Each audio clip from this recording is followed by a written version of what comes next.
Hate crimes have been rising at an alarming rate across major cities around the world, and one of the most troubling places where these incidents have occurred is in public spaces, places where people should feel the safest. Subways, buses, and train stations, often seen as bustling arteries of daily life, have unfortunately become scenes of violence and hatred. New York City, a place famous for its melting pot of cultures, has not been immune to this disturbing trend. Known for its diversity, New York has always prided itself on being a city that welcomes people from every corner of the world. However, in recent years, the city has seen a worrying increase in hate crimes, particularly anti-Semitic incidents. This rise in violence has shaken many of its residents, including those in the Jewish community, who have long called this city home. The latest of these horrific events took place during one of the holiest times of the year for Jewish people, the Hanukkah season. Hanukkah is a time for celebration, reflection, and family, a season meant to unite rather than divide. But on a seemingly ordinary subway ride back to Brooklyn, this peaceful holiday atmosphere was shattered by a brutal and disturbing assault that would leave an indelible mark on the lives of the victims and the city itself. The attack took place just days before the Festival of Lights was set to conclude, a time when Jewish communities across the world come together in joy and unity. Instead, a group of young men celebrating their faith found themselves facing a terrifying act of hate on the subway, an assault that would not only target them physically, but also emotionally, as they were attacked for nothing more than their religious identity. The subway ride, meant to be a simple journey home, quickly turned into something much darker. And in the wake of this incident, New York City, along with the world, was forced to confront a grim reality: that anti-Semitism, along with other forms of hate, is far from gone. Before we dive deeper into the details of this horrific event, I ask you to take a moment and subscribe to Real Crime Saga for more chilling true crime stories, investigations, and analyses. Stay informed, stay aware. Now, let's begin by looking at the victims. Those who were simply trying to make their way home after a night of celebration, only to become targets of one of the most disturbing forms of hate. The victims of this attack were a group of young Jewish men, bound together not only by their faith, but also by the shared experience of being part of a close-knit community. Many of these men were easily identifiable as Jewish due to their traditional attire, distinctive clothing that marks their religious identity. They wore yarmulkes, the small, round caps that have been a symbol of Jewish identity for centuries, and tzitzit, the fringe garments that serve as a reminder of their spiritual obligations. For these men, their faith was a visible and proud part of who they were, and it was this very identity that made them targets that fateful evening. They were returning from celebration at a Chabad event in Manhattan, a special gathering marking the Hanukkah season. Chabad, a movement within Orthodox Judaism, is known for its community-driven events that focus on bringing people together in spiritual celebration and prayer. The atmosphere of the event was one of joy and unity, as families gathered to observe the Festival of Lights with songs, prayers, and, of course, the lighting of the menorah. It was a time of celebration, a time of reflecting on the miracles of the past and praying for the future. But for these men, what should have been a peaceful and meaningful evening took a sharp turn when they boarded the subway to head back to Brooklyn. The subway ride was anything but typical. As the train rattled through the busy tunnels beneath the city, the group of men, still wearing their yarmulkes and tzitzit, sat together, perhaps reflecting on the night's celebration or simply preparing for the journey home. The subway cars were filled with commuters heading in all directions, but despite the busy environment, these young men could not escape the cruel reality of hatred that still exists in parts of the city. In a city known for its diversity, it's heartbreaking to think that such an attack would occur, especially when the victims were simply returning from a religious celebration. The young men didn't expect to be anything other than ordinary passengers on their way home. They didn't expect their religious identity to make them targets of an attack. But unfortunately, in the modern world, faith and visible identity are often seen as a source of division rather than unity. These young men, simply seeking to return to their homes, would soon find themselves caught in a nightmare of hate, a nightmare that no one should ever have to endure. And as the events that unfolded on that subway car would show, being identifiable as Jewish in a city like New York is still enough to provoke a violent reaction from some. After attending the Chabad event, the group of young Jewish men made their way to the subway station, their spirits high from the night of celebration. The subway platform was bustling with commuters, some heading home, others rushing off to late-night plans. The train doors slid open, and the group entered the car, finding a set of empty seats near the middle of the train. As they settled in, they exchanged a few words with each other, still processing the warmth of the Hanukkah celebration they had just attended. It seemed like any other late-night subway ride, until it wasn't. Not long after the group had sat down, the first of the two men who would later target them entered the same subway car. At first, the man seemed to be no different than any other commuter, just another rider going about his business. But as the doors closed and the train started to move, he began to make his presence known in a way that would soon escalate into something much darker. The man, who was sitting across from the group, began muttering under his breath, his words barely audible at first. The young men, used to the ebb and flow of city life, tried to ignore him, thinking it was just another moment of urban indifference. But that would quickly change. Without warning, the man suddenly started to hurl hateful verbal abuse in their direction. "FK the Jews," he shouted, his voice cutting through the otherwise quiet car. The words echoed in the confined space, sending a jolt of shock through the group of young men. For a moment, they froze, unsure how to react. Was this really happening? Was this man really targeting them, simply because of their faith? The verbal assault didn't stop there. The man continued, spewing more venomous slurs aimed directly at them, making it clear that his words were intentionally directed at their religious identity.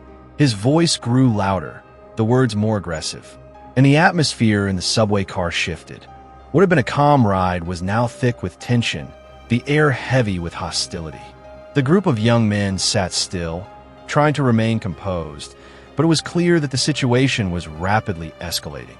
Some of the passengers nearby tried to ignore the scene, unwilling to get involved in the conflict, while others appeared uncomfortable but said nothing. The subway car felt smaller now, the space between the victims and the assailant closing in with every hateful word that left his mouth. The offenders were becoming more aggressive with each passing second, as if feeding off their own animosity. The insults became more personal, more violent in nature. At this point, the young men had no doubt that they were the targets of an unprovoked attack, one fueled by hatred and bigotry. They knew that the situation had crossed a line, but what could they do?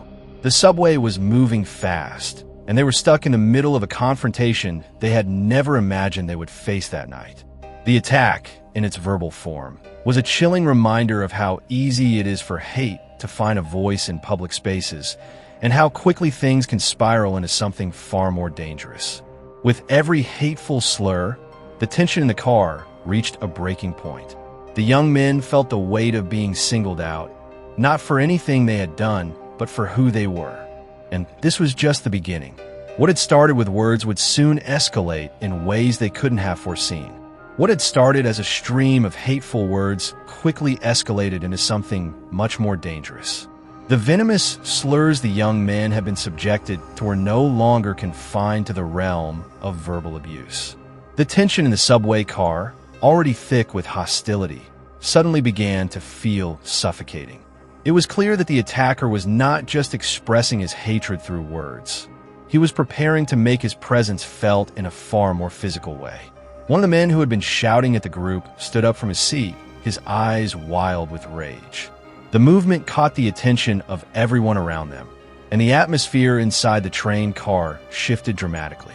What had been a passive confrontation, one where the group tried to remain calm and disengage, was now an active and dangerous situation.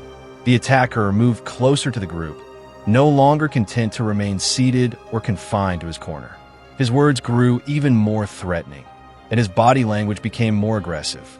One of the men in the group was now the target of his anger, and the shift from verbal abuse to physical intimidation was swift and jarring. Suddenly, the man made a dramatic, violent gesture. He raised his hand as if to pretend to point a gun at one of the victims' heads, mimicking the motion with startling accuracy. It wasn't just a passing comment. This was a deliberate act of intimidation.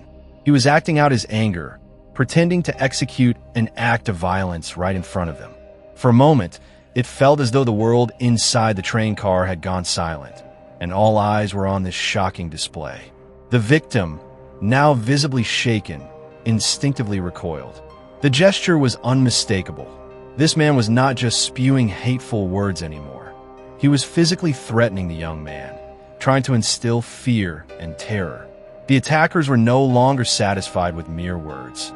They wanted to instill a real sense of danger, to make their targets feel vulnerable and powerless in their own city. Meanwhile, the other passengers in the car grew increasingly uncomfortable. Some of them stared at the scene unfolding in front of them, wide-eyed, unsure of how to react. Others shifted in their seats, uncomfortably aware of the rising tension. But despite the visible concern on the faces of those around them, no one intervened. No one stepped in to break up the confrontation or to stand up for the victims. It was as though the other passengers had resigned themselves to being silent witnesses to the growing chaos. The subway, once a symbol of routine and normalcy, had transformed into a battleground for hate. The violent gestures and threats added another layer of fear and helplessness for the victims. They were trapped in the confined space of the train car, surrounded by people who were either too afraid or too indifferent to take action. The attackers had succeeded in creating an atmosphere of palpable fear, where the young men were no longer just being verbally abused, but were now facing a very real threat to their safety. The hostile energy in the subway car was undeniable. The verbal slurs, once shocking, now seemed like the precursor to something far worse. As the attackers continued to escalate their behavior, the group of victims found themselves in an increasingly terrifying situation. The hope of simply riding the train home had been replaced with the grim reality that they were now the targets of an unprovoked and dangerous assault. As the threatening gestures intensified, it was only a matter of time before the verbal abuse gave way to a more direct form of violence. The attacker, his rage building with every passing moment, seemed to lose any remaining restraint. What had begun as taunts and threats now became a personal assault, a deliberate act of intimidation designed to inflict fear and pain. Without warning, one of the suspects lunged forward, his hands reaching out and grabbing one of the young men by the collar. The grip was tight, aggressive, and sudden. The victim, caught off guard by the ferocity of the attack, was yanked out of his seat and pulled toward his assailant. The attacker's face was contorted with anger, his eyes wild as he glared down at the victim, continuing to spew threats. "What are you going to do now, huh?" the man shouted, his voice dripping with venom. He shook the victim, as though trying to assert his dominance, making it clear that he was in control of the situation. The subway car, which had once been filled with the usual hum of commuters, now felt suffocatingly silent, except for the escalating altercation in the center of the car. The victim, struggling to stay composed, had only one thought in his mind: to survive this confrontation without making the situation worse. Despite the overwhelming surge of fear and adrenaline, he remained remarkably calm under the circumstances. His hands shook, but he knew that his best chance of keeping control of the situation was to remain composed. With quick thinking, the victim managed to pull out his phone, holding it steady with a sense of purpose. His finger hovered over the screen, and despite the chaos unfolding around him, he pressed record. The phone's camera captured the harrowing encounter in real time, a stark and chilling visual record of the growing aggression. Every word, every movement was now immortalized on video, not just for the sake of evidence, but as a cry for help that could one. They'd be used to bring these attackers to justice. As the victim focused on recording, his attacker's aggression showed no signs of abating. The situation continued to spiral, with the man keeping his grip on the collar, using the young man as a punching bag for his anger and hatred. Each time the victim tried to move, the attacker would yank him back, asserting his dominance in a disturbingly reckless manner. The subway car, once a mode of transportation for innocent commuters, had now become the stage for an unpredictable and frightening assault, where the rules of civility had been completely disregarded. The other passengers, who had previously been observing the situation with discomfort, were now clearly alarmed. Some whispered among themselves. Others glanced nervously around the train car, as if waiting for someone else to intervene. But despite the visible unease, no one stepped forward to stop the assault. It was as though everyone in the car was paralyzed by the violence unfolding in front of them, unsure of how to act or unwilling to get involved. But the reckless nature of the attackers' behavior only made the situation more disturbing. It wasn't just the physical assault that was alarming. It was the complete disregard for the safety of everyone in the car. The attackers seemed to believe they could act with impunity, without fear of consequence. Their behavior was not just an act of violence against one individual. It was an assault on the entire sense of safety that the subway car should have represented. In that moment, the victims realized they were not just facing physical harm. They were caught in a deeply troubling situation that exposed the ugly reality of hate and intolerance in their city. As the victim's phone continued to record, capturing the attackers' reckless aggression, it was clear that the atmosphere in the subway car had shifted beyond what anyone could have predicted. The confrontation was no longer just a verbal altercation. It was now a brutal reminder of the power of hate and the frightening consequences of unchecked violence. The victims, trapped and powerless, had no choice but to endure the assault as the train sped on, heading toward a destination that none of them had planned for. After what seemed like an eternity of escalating violence and hostility, the moment finally came when the train approached the next station. The subway car, which had been a hotbed of tension and fear, slowed down as it pulled into the stop. The young men, still shaken and disoriented by the attack, knew that they had no choice but to leave the car. There was no escaping the terror of the moment unless they could get off the train and away from the aggressors who had terrorized them. Without saying much to one another, the group quickly gathered their things, their movements hurried and filled with urgency. As the train came to a halt, they wasted no time in making their way toward the doors. The attackers, still seated and emboldened by their violent outburst, didn't pursue them. Perhaps they felt satisfied by their display of power, or maybe they simply didn't care about the consequences. But the young men weren't waiting around to find out. They stepped off the train at the station, feeling the weight of the assault still heavy on their bodies and minds. Though they were physically unharmed, the emotional toll of the encounter was undeniable. They were no longer just passengers on a train. They were victims of a vicious, hate-driven attack that had left them rattled and traumatized. The adrenaline that had fueled them during the confrontation now gave way to a deep, lingering fear. They had just endured something unimaginable, something that should never happen in any public space, let alone a subway system that millions rely on every day. The group stood together on the platform, still reeling from what had just occurred. They tried to process what had happened, but the reality of the attack seemed almost too much to bear.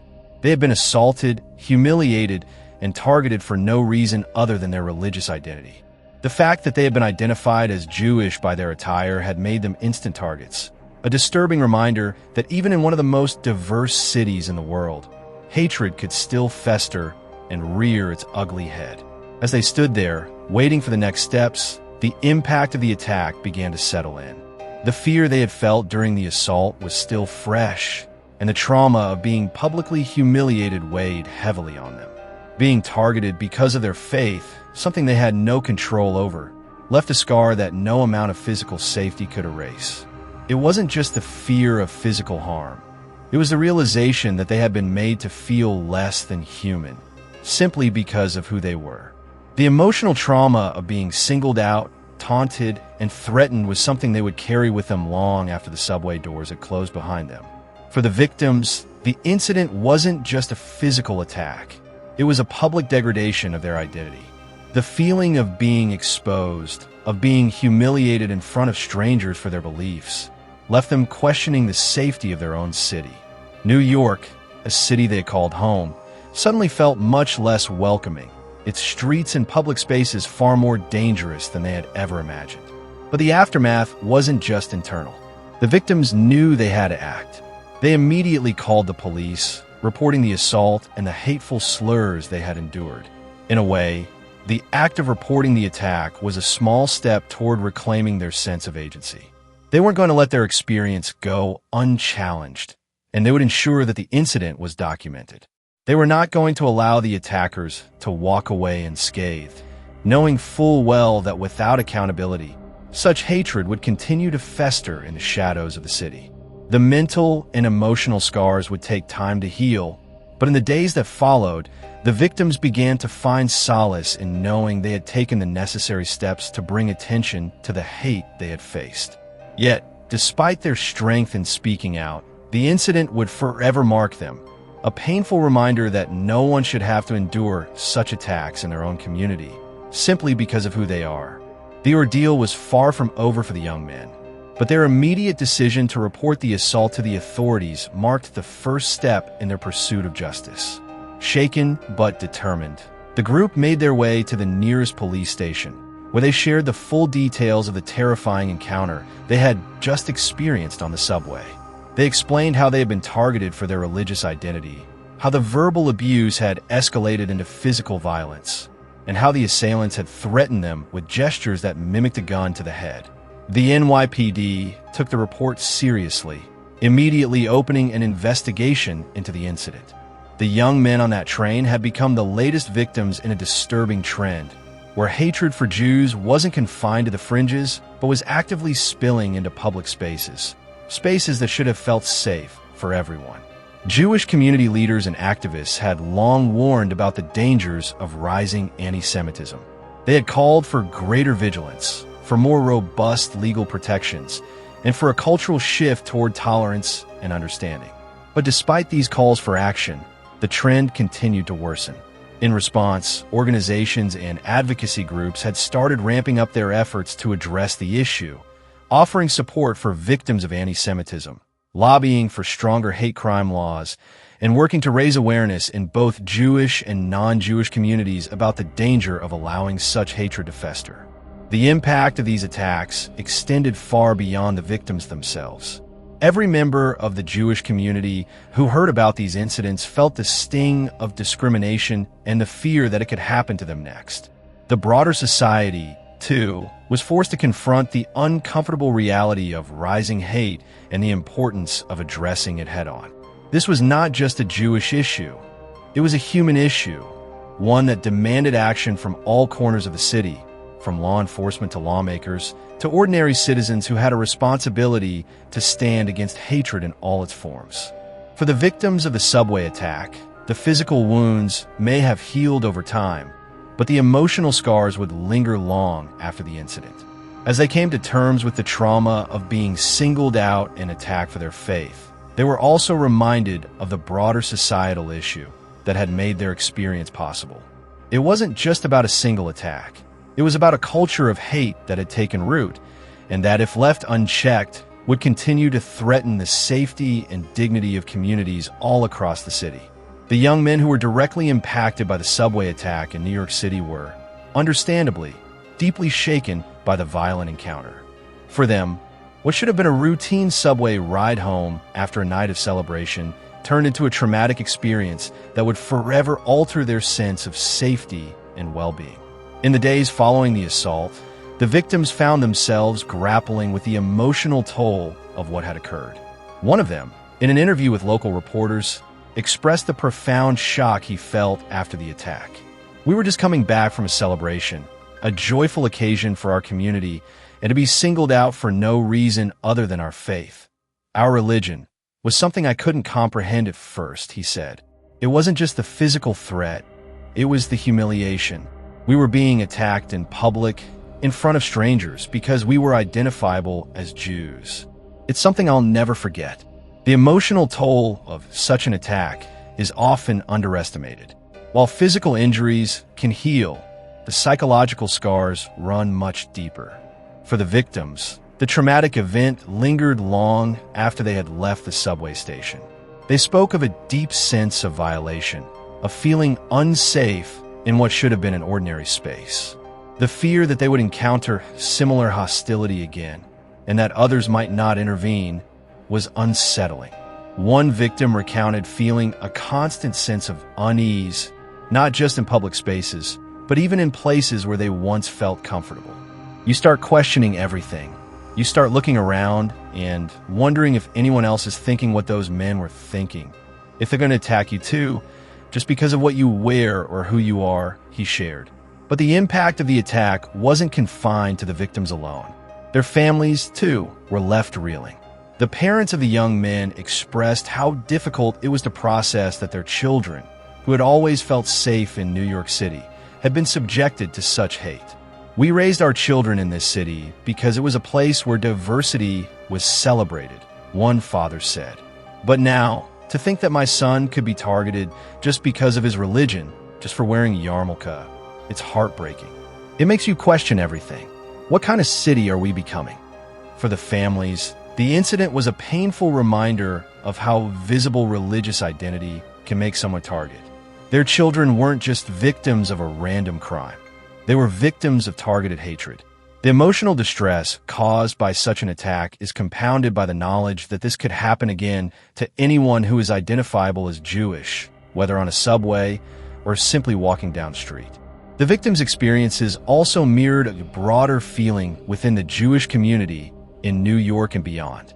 As hate crimes against Jewish people continue to rise, many members of the community expressed a growing sense of vulnerability. They felt that their religious identity, something they had always carried with pride, had now become a symbol of potential danger. Jewish community leaders voiced their concerns about the increasing visibility of hate speech, both online and in real life, and how this emboldened individuals to act on their prejudices. The fear that Jewish people were being specifically targeted for their faith was palpable. Jewish families spoke of their unease, with parents warning their children to be cautious when going out in public, especially in areas where they were likely to be seen wearing traditional religious clothing. You start to feel like you have to hide who you are in your own community. It's a terrifying thought that you would feel unsafe just for being yourself, said one mother, her voice tinged with sadness. For the wider Jewish community, the rise in anti-Semitic attacks created an atmosphere of constant fear and uncertainty. Many no longer felt safe attending synagogue services or even walking through their own neighborhoods without the anxiety of potential threats. This sense of vulnerability was compounded by the lack of intervention from bystanders, as seen in the subway incident, leaving many members of the community feeling isolated and unsupported. Despite the fear, however, the victims and their families also showed a remarkable resilience. They found strength in sharing their story, in bringing attention to the issue of rising anti-Semitism, and in knowing that their voices could help spark change. "We're not going to be silent," one of the victims stated, his voice steady. "We're not going to let hate win. We have to stand up for ourselves and for the community. If we don't, who will?"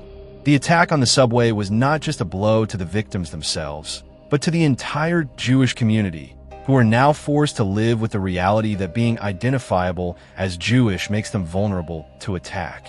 The emotional scars may take time to heal, but the need for solidarity, safety, and a united stand against hate has never been more critical. The community, though shaken, remains resolute in its determination to ensure that these acts of hatred are not allowed to define their experience. They are speaking out, standing together, and demanding justice, not just for the victims of this attack, but for all who have been impacted by the rise of anti-Semitism in their city and beyond. The disturbing assault on the subway did not go unnoticed, as it sparked widespread outrage across New York City and beyond. Community leaders, public officials, and everyday citizens were quick to condemn the incident, rallying around the victims and demanding action for both law enforcement and policymakers. The attack, fueled by hateful and bigoted motives, resonated deeply within the community, underscoring the urgency of addressing the rising tide of anti-Semitism and hate crimes in public spaces. Jewish community leaders were among the first to speak out, denouncing the attack as both an act of violence and a reflection of the growing intolerance within society. They stressed that this assault was not an isolated incident, but part of a broader and deeply concerning trend of anti-Semitic attacks that had been on the rise across the city. This is an attack not just on the victims, but on the entire Jewish community, one prominent leader said in a public statement. We will not stand idly by while our brothers and sisters are targeted for no other reason than their faith. We demand that action be taken immediately to address this hatred and ensure that it is stopped in its tracks. Local politicians, too, voiced their condemnation of the assault, recognizing its wider implications for public safety. Many called for increased security measures on public transportation, particularly in areas with large religious communities. We cannot allow our public spaces to become battlegrounds for hatred, said one city council member. The subway system, which serves millions of New Yorkers, must be a safe place for everyone, regardless of their background or beliefs. We need to increase security, enhance surveillance, and ensure that hate crimes are dealt with swiftly and justly. Public officials also called for a renewed focus on tackling hate speech and the harmful rhetoric that often fuels such violence. They emphasized that the responsibility to combat hate crimes didn't rest solely with law enforcement, but with society as a whole.